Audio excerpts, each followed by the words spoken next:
իրականացնելու ու քննարկումների ոնց որ ասած առաջի կետը այստեղ ներկայացված է զուտ ներկայացուցչական կազմ, այսինքն բոլոր շուկաներից, տարբեր շուկաներից ներկայացուցչական կազմով ենք հավաքվել, հետո որ ամեն ներկայացուցիչ կարողանա իր շուկայում իրավունքներում տեղեկացնի մեր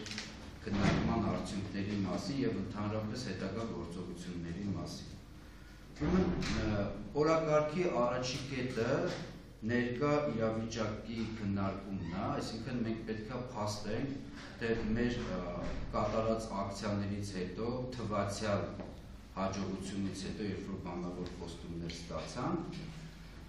ինչ է արվել մինչև օրս կամ ինչ ունենք այսօրվա դրությամբ, ինձ թվում է այդ ամեն ինչը ավելի լավ կներկայացնի Սամսոն Գրիգորյանը,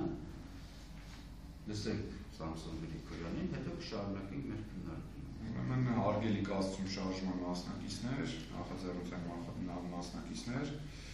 մենք ստացանք որոշակի խոստումներ, որ մինչև փետրվարի 1-ը հետաձգելով օրենքը կառավարությունը այդ ժամանակահատվածը կօգտագործի նրա համար, որպեսզի երկրում տնտեսական իրավիճակը կարգավորի, այսինքն ստեղծի պայմաններ,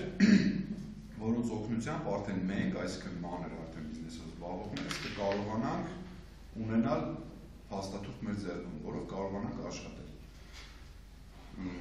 Խոստացվեց նույնիսկ այսպես, եթե մինչև փետրվարի 1-ը լուծում չգտնվեց, մինչև փետրվարի 1-ը մեծից սկսած չբերվեց հաստատաշրջանառության դաշտ, պետք է եղած ժամանակը հետաձգվի ժամանակը, ավելի կհետաձգվի։ Ներկա պահին, այսօրվա դրությամբ մենք կարող ենք արձանագրել հաստատ, քիչ հետո կլսենք նաև ձեզ, կարող ենք արձանագրել, որ ոչ մի ձեռքբերում չունենք, ոչ մի առաջ խաղացում չունենք տնտեսական իրավիճակում, նույն վիճակն է լրիվ հիմա երկրում տնտեսական վիճակը,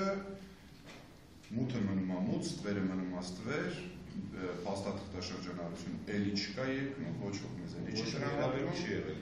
որ խոստացան վերաբերենք, քննարկենք, քննարկումների հետ կառավարած խոստացվեց, որ մեզ անընդհատ կհրավիրեն քննարկումների, մաքսային օրենսդրության պարզեցում կլինի, որպեսզի ասենք կան այստեղ ներկայացուցիչներ, որոշ ոլորտների բիզնեսի ներկայացուցիչներ, որոնք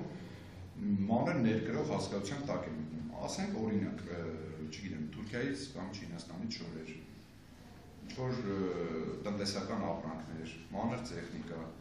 պետք է լինեին քննարկումներ, որոնք օգնեին մաքսային օրենսդրությունը պարզեցնել հնարավորինս, որպեսզի ամեն անհատ կարողանա անձամբ իր ապրանքը ներկրել, չօգտվելով ուրիշ այլ որևէ կազմակերպության ծառայությունից։ Նույնպես ոչ մի բան չի իրականացվել այս ընթացքում։ Խոստացվեց, որ հաշվապահական դասընթացներ, հաշվապահների տրամադրում, այն անհատների համար, որոնք մտնում են արդեն միկրոբիզնեսի տակ, այսինքն ծեր կլինեն, թե երիտասարդ կապ չունի, այն մարդիկ, որոնք ունեն փոքրիկ ինչ-որ մի ձեռնարկություն, չգիտեմ, կլինի դա ինչ-որ փոքրիկ տաղավար, կլինի ինչ-որ մի փոքրիկ սեղանիկ, այդ մարդկանց պետք է տրվել հաշվապահական խորհրդատվություն եւ օգնություն,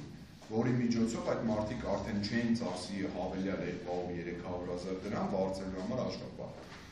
Դրա այդ ուղղությամբ էլ ոչ մի առաջ խաղացում դեռ մոտ արդեն 1 ամիս անցել է, չէ՞։ 1 ամսից ավելի անցել է, դեռ ոչ մի առաջ խաղացում մենք չենք տեսնում։ Մյուս հարցը։ Մեզ խոստացվեց, որ հարկային տեսուչների կողմից ոչ մի միջամտություններ չեն լինի մեր բիզնեսին, դա էլ մենք կարող ենք արձանագրել, որ դա էլ այդպես չի, որովհետև արդեն մենք ունենք որոշակի հաղորդումներ մանր բիզնեսի ներկայացուցիչների կողմից, կլինի դա շրջաններից, թե Երևանից։ Ունենք հաղորդումներ, որ արդեն հարկային տեսուչներից որոշակիները շրջում են շուկաներում կամ խանութներում եւ առաջարկում են կատարել նույնքան դրամի չափով մուծումներ, որքան կատարվել են 3.5% դրույթի չափով ժամանակ։ Հիմա արդեն ինչպես գիտեք 1% է, դա ենթադրում է, որ պետք է 3.5 անգամ պակասեր մեր կատարած վճարումները։ Պահանջում են, որ այս ամիս նույնպես կատարվի նույն վճարումները, ինչ որ կատարվել է անցած եւ նախանցած ամիսների համար։ Երբ որ մարդիկ ասում են, բա իջել է տոկոսադրույքը չենք կարող, ասում են դա մեզ հետաքրքիր չի, բացացրեք ձեր շրջանառությունը։ Այդ մեկ է։ Կան նույնիսկ հաղորդումներ, որ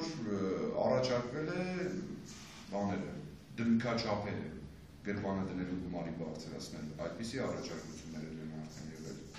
տնտեսվարողներին, որ արդեն ուրիշ սիստեմա է, ուրիշ ձև է լինելու, եթե չեք ուզում վատ լինի, 50-ը 150 է դառնում, 100-ը 300 է դառնում, չգիտեմ։ Կոնկրետ թվեր չեմ ուզում հիմա շեշտել, քանի որ անձամբ չեմ ներկա չեմ եղել տվյալ իրադրությունում, բայց ունենք արդեն բողոքներ մեր գործընկերների կողմից։ Դա էլ այդպես։ Ու բացի այս ամենին մեր համար նաև ավելացավ մի sense պրոբլեմ ունենք, որոշակի գրպանիկ հակներ, որոնք ամեն անգամ ինչ որ այսպեսի շարժումաժամանակ, ինչ որ բոնուսներ են իրենց համաժամ, կլինի դա գումարային թե պաշտոնի տեսքով, որոշակի հակներ փորձում են վարկաբեկել մեր այս ժողովրդական շարժումը, որ երբ որ մենք ենք մեր ցավով տապակվում այստեղ, իրենց թվում է թե իրենք մեզից շատ են տապակվում մեր ցավով։ Այդ պրոբլեմներ ունենք, կխնդրեի այսօր այդ հարցը քննարկենք իրար հետ եւ նոր ՀԴՄ-ների ներդրումը, որը արդեն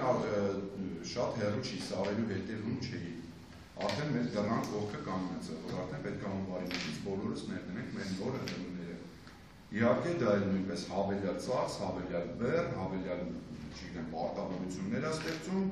մանր միկրոբիզնեսի համար չեմ խոսում միջինի մասին, միջինը մի կերպ դուրս կգա տակից։ Դա էլ մի պրոբլեմ։ Իր հետ բերելով մյուս պրոբլեմները, որ ամսական 3600 դրամ պետք է արդեն այդ նոր ՀԴՄ-ների համար օրինակ սպասարկում լուծվի։ Մնացած բաները, ցավոտ հարցերը, այդ թեմայով կխնդրեմ դուք ներկայացնեք, որոնք մեկտեղ ջան։ Խնդրեմ, ով խոսք ունի ժողովրդի ասեք։ Ես մի բան